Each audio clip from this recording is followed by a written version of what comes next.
Before you watch this episode of our cityCURRENT radio show, I want to invite you to join cityCURRENT's e-learning and online personal development platform called GrowthCurrent. I'm Jeremy Park, host of the cityCURRENT radio show and CEO of cityCURRENT. GrowthCurrent is your exclusive ticket to attend virtual events with global thought leaders, national guest speakers, and experts who can help you grow personally and professionally. It gives you access to success secrets, lessons learned, learning modules, and so much more. Being online, you can join us from anywhere in the world. Subscriptions are only $8 a month, or you can do bulk subscriptions for your team. Check out growthcurrent.com to learn more and to join us in our efforts to power the good. And now, on to the show. Welcome back to the cityCURRENT radio show. I'm your host, Jeremy Park. We're honored to be with our next guest. She is a Mayo Clinic certified wellness coach, an author, and a speaker. Her new book is out, The Habit Trip, a fill-in-the-blank journey to a life on purpose. We are joined by Sarah Hays Coomer. Sarah, how are you doing? I'm doing great. Thank you so much for having me. So let's dive in. Before we talk about the book, The Habit Trip, let's talk a little bit about just your background and leading you to write the book. So give us a little bit of just your background.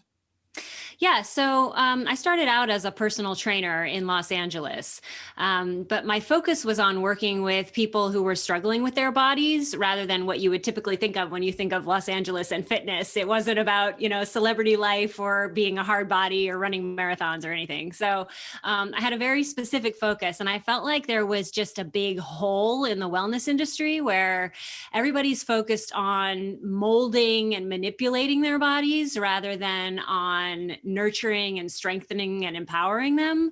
So I wanted to just start filling that void. And that's when I started to pivot from being a personal trainer into being a health and wellness coach, which is a lot more all encompassing. It touches on all different areas of life, sleep, relationships, career, all of that stuff.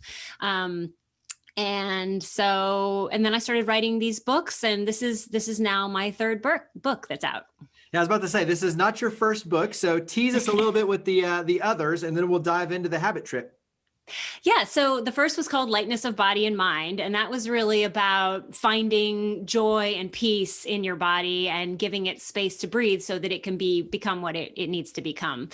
And then Physical Disobedience was a bit more of a mission-driven book. So that was really about what is fitness for? Why are we doing this in the first place? And how can we think of fitness, reframe it so that it becomes something that's powering our mission in life? And then The Habit Trip, I got done with the book tour on physical disobedience, and I really felt like people are really struggling. This is a hard time. And I got tired of self-help and fitness and wellness and all those things being so hard and miserable. And I started thinking that I wanted to write a children's book to help kids listen to the instincts and listen to what their bodies are telling them, and then find ways of reinforcing their health. And I took that out to a few publishers, and I couldn't sell it. And they kept saying, it's too smart. Kids aren't that smart. They don't know. They're not able to hear and respond to their bodies. And I kind of was like, I disagree. I completely disagree with that. And then I started thinking that way about adults as well, and thinking we need to give ourselves more credit than we do normally. So I wanted to write something really playful and fun. So this book literally takes you on a journey. It's kind of like an Oh, the Places You'll Go sort of a journey, but for grownups, through these 10 areas of well-being that impact our lives and how we feel on a daily basis. So I really wanted to do something playful. The good news is I feel like you're right. We don't give children enough credit. And I'm thinking our 17-year-old has a 36 on his ACT, he's smarter than I am. So it's in many cases, these kids, we don't give them enough credit for being intuitive, but intelligent. And so to your point, I think there's really on both ends with adults and children, a powerful opportunity. So once again, the book is The Habit Trip, a fill-in-the-blank journey to a life on purpose. And when you talk about a fill-in-the-blank style, it takes a little bit of a Dr. Seuss. And so to your point, you're playful, you're engaging, you are interactive. At the same time, it's obviously very enriching. So lay out kind of the way the book is structured, because you take kind of a 3-phase approach to it. You have 3 kind of main pieces. So dive into the structure of the book. Yeah. So the research around behavioral change is showing that people don't, if you go to the doctor and the doctor tells you, you need to lose 20 pounds, or if your partner tells you, you need to be more organized around the house, that kind of thing, the chances of your following through on something like that are basically nil if you don't have intrinsic motivation for it. So when you read a how-to book and it's giving you all these ideas about what to do, a lot of people tend to read it and say, great idea, and then they put it down. And so this book, literally, you, the reader, are the expert and the hero in your own story. So it's full of blanks. It's full of questions so that you can tell your own story from beginning to end. So it's broken up into 3 parts. The first is the situation, because we have to get a sort of a bird's eye view and see what is the reality of the current situation without judgment, without guilt. Let's just lay it out and see what it is. And then the solution, which is the ways that we can build new habits that are actually going to support what we're trying to do and make us feel good and fill our lives with joy and pleasure rather than deprivation. And then the payoff. What does that feel like? What does that lead us to once we've been able to implement some of these things? How does that going to feel going forward?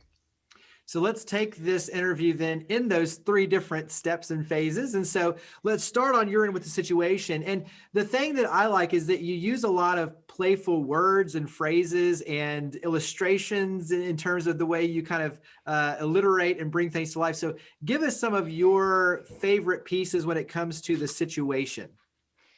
Okay. So in the situation, I mean, when you think about, like, at one point in the situation, you end up in your town of favorite things. And in the town of favorite things, we have a mayor who is a dog who is talking to you about basically dog training. Like, when we think about training our dogs, if we're busy yelling at them and making them cower all the time, then they're gonna lash out at some point. So we want to start feeding them with positive reinforcement. So every time that they do something, they get a payoff for it. Yeah. So we're building in that kind of a pattern. So at that point, you're wandering through the town of favorite things. And that's one of my favorites from that section. Yeah, I want that dog treat. Give me the dog treat. Yeah, right. But it goes back to understanding time, money, all of these different things so that you get a better sense of the situation at hand. Because like anything, if you're not, the first step is awareness. If you're not aware and you're not cognizant of what's going on, then you can't really find the gaps or the opportunities to grow. And so to me, understanding the situation really is a major foundational building block and piece of this book. Yeah. Yeah. Carry that forward into the solution. So obviously this is a part when you talk about solutions, we are all solution oriented. We want quick, easy solutions, give me the solution fast, give me your tips. But in many cases, obviously these are, when you're talking about a life on purpose, these are long-term. These are really changing habits and creating new habits. And so talk about kind of the mindset of solution first. Yeah. So usually when people think about habit change, they think about quitting this bad habit or that one.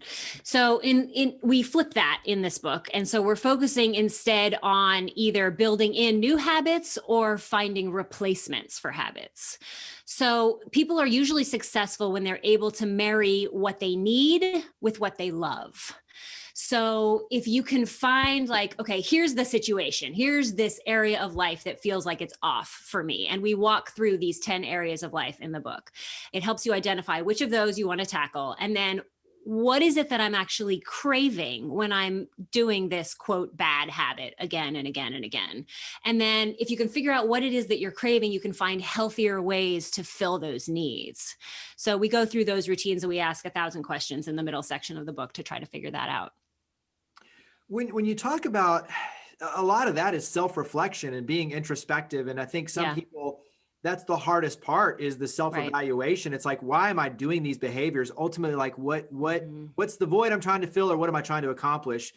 And so when you're talking about it from that framework, what's something from a behavioral standpoint that you've seen that's helpful for people to examine? And the questions to me are a big piece of that, of the book, but what's something when you're thinking about, how do I find the root of what I'm trying to accomplish? How do I kind of take these next steps? How do I become more open and self-reflective with myself? What's a tip on that side?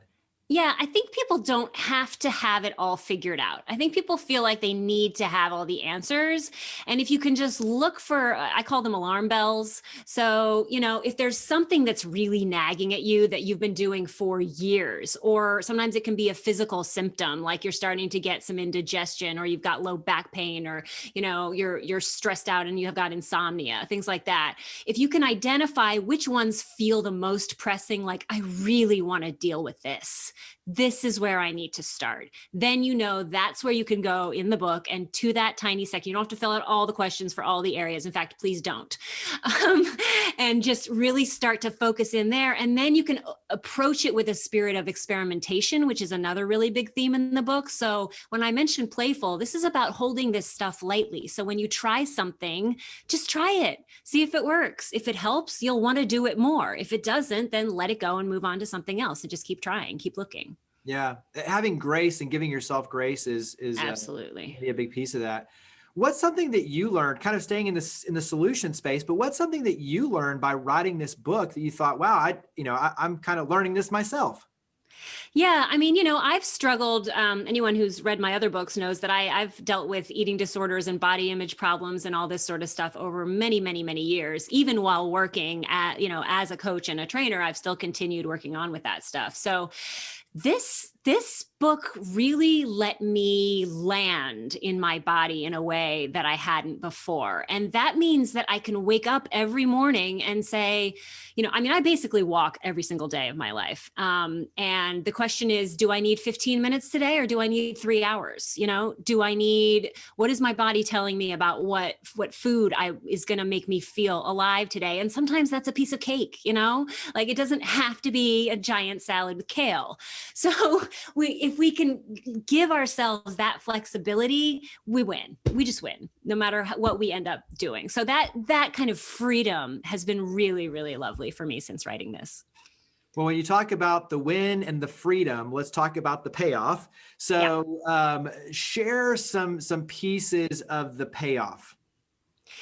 So what does it mean? What would it feel like to move through your day in your body fully? If you weren't thinking about, my clothes are fitting weird, and how am I presenting myself? And, did I do this thing wrong or that thing wrong? And if you were able to really sink in and release and live into all of that stuff, and if you were able to clear out some of the clutter and the things that you've been hanging on to, maybe consciously, maybe subconsciously. So there's a whole chapter in here where you stretch, you become like Elastigirl in The Incredibles, and you stretch up into the attic of this house that we've been working with throughout the book. And you literally go in, you smash the window, and you go in and you start rooting through to try to pull out some of that clutter. And once you get all of that brain space and all of that energy and time and even money that we put into all of this muck and clutter that we've got from our past lives, all that space is yours to fill. And you'll start to notice that your routines want to come back from the past and try to fill that space up again. But if you take the reins on that and you're able to be the driver and start to decide what you want to put back in that attic, then you're in a position of power. When you talk about a journey to a life on purpose, how do you define purpose on your end? Because I feel like purpose gives you power. When you understand your purpose, it defines you, but it really gives you a due north that you can do so many things that really draw others in, but it ultimately gives you fulfillment and power. But how do you define purpose? Yeah, I mean, for me, my purpose is in helping other people find their purpose and pursue it in the clearest possible way. So for me, that's about social justice and equality and kindness and generosity. But it's really, this book is a gift so that each individual can find that for themselves, and so that they can show up more fully and be more effective as a caretaker or at work or whatever it is that is really truly important to them in their lives. So the book is out now. Talk about where we can buy the book and where do we go to start reading it and changing our lives? Yeah, so it's available anywhere that you buy books. I always encourage people to check out their indie bookshop if they can. If not, it's available online everywhere. And you can find me at thehabittrip.com. And I have a newsletter, and I send them out every Monday, and we'll do all kind of reinforcements that way. And you're also all over social media. So go ahead and Yes, talk about yes. your personal website, your social media. Where do we go to learn more about you and to follow your efforts? Yeah. So thehabittrip.com leads to me. I'm at Instagram is my favorite at sarah.hays.coomer. That's Hays with no E. And then at Twitter, I'm Sarah Hays Coomer. And obviously this is perfect for the holidays, for gifts, perfect for, loved ones, yourself, obviously. So I feel like there's so many ways that this book can be extremely helpful and powerful. What would you add as kind of a parting last thought in terms of the power of this book and the transformation? I would say that bad habits are not flaws. They are coping mechanisms. And if we can see them that way, then we can approach ourselves with generosity, and then we can start listening to our bodies, which are really our greatest teachers. And I think it'll be a really fun thing for the holidays, especially while we're all stuck at home with the pandemic right now. It's a literal trip that you can take. So since you can't get on an airplane for a lot of us, then it's a fun adventure. Absolutely. Well, Sarah Hays Coomer, thank you for all you do, for sharing your gifts, for coming on the show. We appreciate it. Thank you very much. Thanks for having me.